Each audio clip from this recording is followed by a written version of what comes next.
Hello and welcome to another episode of Gumzo Cybersecurity Podcast. Today, I want us to take a different route and discuss matters governance, risk, and compliance. Specifically, let us focus on privacy, how personally identifiable information is meant to be handled in a jurisdiction where governance is rife, where we have a regulation. And I want us to first of all discuss the issue of governance. Governance would refer to how a particular aspect is managed and regulated. This could be data security, and in our case here, we are talking about privacy, is personally identifiable information. So remember, when we talk about cybersecurity, the core thing, what we are trying to protect is the CIA triad. Again, I'll repeat: confidentiality, integrity, and availability. So when it comes to privacy, personally identifiable information should be confidential to some degree. But what governs that? And to what levels of compliance are we looking at confidentiality with regards to personally identifiable information? So let's discuss about privacy, compliance. But overall, compliance can come in three different types or even sources. So those are legislative, contractual, or standards based. So in today's discussion, we are going to mention a little bit about legislative compliance and standards based compliance. But let us look at these sources of compliance. So legislative deals with government regulation, such as in Kenya, for instance, we have the Data Protection Act of 2019. It has since been updated in 2022, and it is going to be updated as we proceed because of the realities of our operational environment. So it's vital that a regulation is a living document and is modified as realities of the day change. So that is legislative compliance. What is contractual compliance? So this one deals with industry or group requirements. For example, in the payment card industry, you have PCI DSS, the payment card industry data security standard that holds accountable all the entities that have to deal with payment via cards. That kind of information, it has a lot of guidelines to be adhered to. So that is an example of contractual compliance. Then let's look at standard based. So this one deals with the practices that must be followed by members of a given group or organization. So this ISO, this could be the OSSTM, Open Source Security Testing Methodology Manual. Open Source Security Testing Methodology Manual. So this is what you will find. It has defined issues to do with pen tests, issues to do with vulnerability assessments, and also a little bit to do with DFIR, or digital forensics and incident response. So we have covered the three sources or categories of compliance as legislative, contractual, and standards based. So today, let's have a discussion about privacy control or privacy compliance with regards to personally identifiable information. And to that end, we'll begin with a standard-based compliance in the name of ISO 27701 2025 standard. So this regulation is quite interesting. It is defined by ISO as let me get it. It is defined by ISO as Information Security, Cybersecurity and privacy protection. Then it has issues related to privacy information management systems. So that is the overall management system that you're trying to align yourself towards. So there are requirements and guidance to that. So let us look at the entities that are subject to upholding these guidelines and requirements. So remember, a standard is the basis of an audit, and after an audit, you can be compliant and awarded a certificate of compliance or not. So remember that globally, various jurisdictions have adopted various approaches with regards to management of privacy. So, as I had said, in Kenya, we have the Data Privacy Act of 2019, which has since been updated in 2022. In Europe, we have the General Data Protection Regulation, GDPR. India, we have the DPDP. In US, we have the CCPA and CPRA. In Brazil, we have the LGPD. And in South Africa, we have the Personal Data Protection Act, or PDA. No, that is in Singapore. Sorry, it is in Singapore that we have the Personal Data Protection Act, similar to what we have now in Kenya. In South Africa, you have Protection of Personal Information Act. So, with regards to privacy, remember we are dealing with privacy with to personal identifiable information. So we have all these controls, and what the ISO 27701 2025 standard is trying to do is trying to adopt a global approach by incorporating emerging international privacy regulations. So that now, if you're compliant with the ISO standard, you are in a very good place in terms of compliance, even with your local compliance requirements. So let's look at the entities that are key in the implementation and ensuring that privacy is complied with. So number one, and this, when you're looking at the Kenyan law, the Data Protection Act of 2019, you will see their responsibilities and responsibilities and responsibilities. There are responsibilities that have been given to these entities. So number one, we have the data controller. The function of the data controller is to determine the purpose and means by which personal data is processed. Then we go to the data processor. The data processor can be an organization or an individual that processes personal information on behalf of the data controller. So you can see there's a hierarchy. So you have the data controller, then you have the data processor. So the individual who processes personal information on behalf of the data controller is the data processor. So let's look at the DPO, or the Data Protection Officer.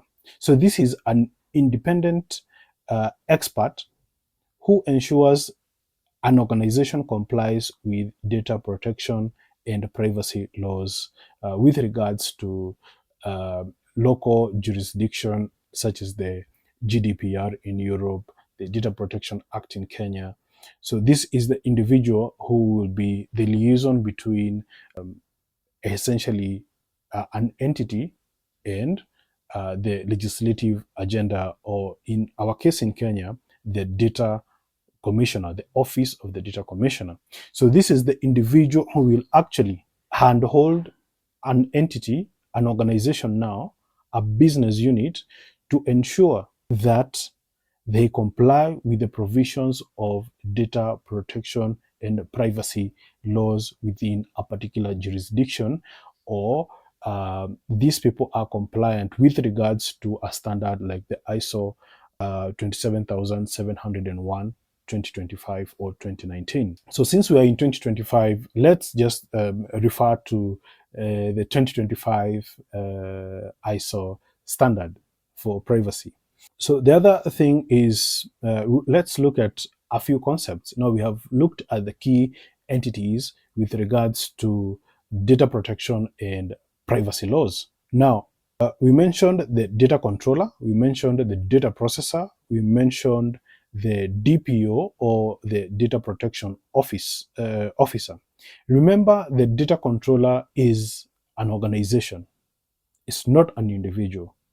But when it comes to the data processor, this can be an individual or an organization. The DPU, the data protection, this one works at the behest of the data controller or processor in Kenya.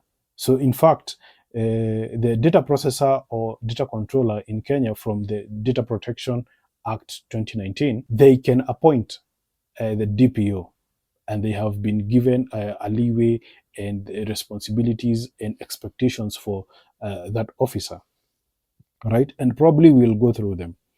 Now, since we have looked at the entities, let us look at a few concepts with regards to privacy. Number one is the data privacy impact assessment. So what is it? Data, the PIA, personally identifiable information. Remember, that is what we are dealing with here, not just any other data, right? Now, so that is one concept, the data privacy impact assessment. Let us look at data subject access request, right? As it has been mentioned, data subject access request. So the person who is the subject of this data, who this data belongs to, has the right to request that data that you have held for him, or that you're processing. So the meaning of this is that a data subject access request is a formal request made by an individual or organization asking for their personal data and information about how that data is being used or processed. So an individual whom you have held that information for, who is the subject in this regard of that data, has the right to question, how are you using this information? And in Kenya, I'll have to say that for this, we have a huge gap with regards to compliance with this regulation. Please note that if you take information, for example, from a recruitment web application, or a supplier site, then as an entity, you should be very wary about this requirement, this data subject access request. So I have applied a job using your portal. I have the right to know how you're processing this information.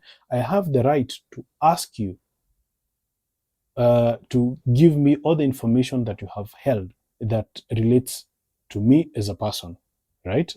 So that is the data subject access request, or the DSAR. Now, the last concept we want to look at is with regards to ISO 27701 2025, is a record of processing activities, or ROPA, a record of processing activities. So this is essentially a document that details how an organization handles personal data. It is a legal requirement under regulations like GDPR, and serves as proof of compliance by documenting the types of data collected, the purpose of processing, the data recipients, and security measures. So I have to caution people like scientists who collect data, any researcher who goes and collects primary data that has personal identifiable information. As we are looking at the life cycle of data with regards to privacy, sharing, destruction, we will look at the concept of sharing this data. You have taken data, you have taken genetic data of subjects, but you need to share it with other scientists for collaboration purposes or whatever purpose. You need to ensure that this data is not identifying the subjects. So you need to remove all markers of privacy, private, personal, identifiable information. And we'll look at that concept in detail and see how you might need to go about it. Even with regards to AI, we are going to look at privacy issues. So allow me to look at the Data Protection Act in Kenya and see how it would, to some extent, align to the ISO standard. So there are things I wanted us to look at, especially some of the definitions here. So the concept I was talking about, when you take primary data that has personal identifiable information, you need to de-anonymize that data.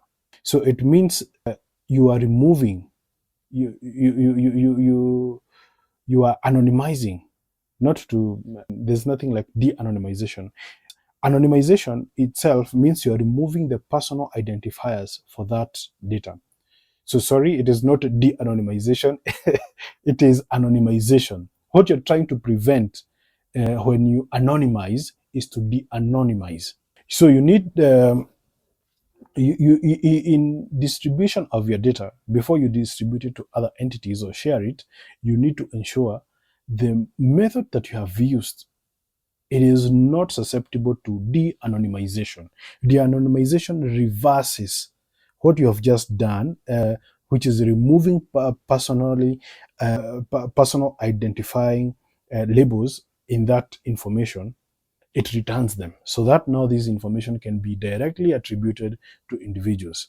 So your goal when you're sharing personal information that has PII data, personal identifiable information, is to ensure that you anonymize it. So let's look at some of the things that we have mentioned here. So processing of data, what does it mean? So under the Kenyan law, and I'm sure this law has been inspired by other global privacy related laws. So processing of data means collection, recording, organization, and structuring. It also then, so that is A. B, it means storage, adaptation, and alteration. Then we have C, retrieval, consumption, or use. Then D, disclosure by transmission, dissemination, or otherwise making available, or alignment or combination, restriction, erasure, or destruction. So that is what processing of data means. I wanted to also look at the issues of a few definitions, within the Kenyan law. So we'll go to the responsibilities of the data protection. So in Kenya, I can't find the definitions. I had seen them somewhere. Right. So I've seen it. Now, who is the data subject? We mentioned a particular a particular concept. The data subject has the right to request to know how you're processing their data. So we've just mentioned what processing means. The data subject means an identified or identifiable natural person who is the subject of personal data, right? So that is the individual whom we are saying has the right to ask for the information, and they can do a data subject access request, right? So with that, I have covered all the entities that are related to upholding privacy of personal data and privacy laws. So just to recap, as I conclude this, we said we have a data controller. This is the organization that determines a purpose and the means by which personal data is processed. We mentioned about the data processor, an individual or an organization that processes personal data on behalf of the data controller. We talked about the DPO. The DPO is an independent expert who ensures an organization complies with data protection and privacy laws with regards to local laws and the provisions, controls within a standard like ISO 27001 2025 standard. And so that's it. For this episode, I wanted to just highlight the entities that are related to upholding the privacy compliance with regards to ISO 27001 and the key concepts to it. So we will be delving deeper in with regards to this kind of standards and even local laws, and to appreciate how data should be handled, and the individuals whose responsibility is to uphold this kind of compliance with regards to GRC as an overall concept within IT. So thank you for watching this. I appreciate it. Let me know whether you would like us to delve deeper into governance, risk, and compliance, even as we speak of other technical matters with regards to cybersecurity. So thank you for this. Till next time, keep safe and keep private.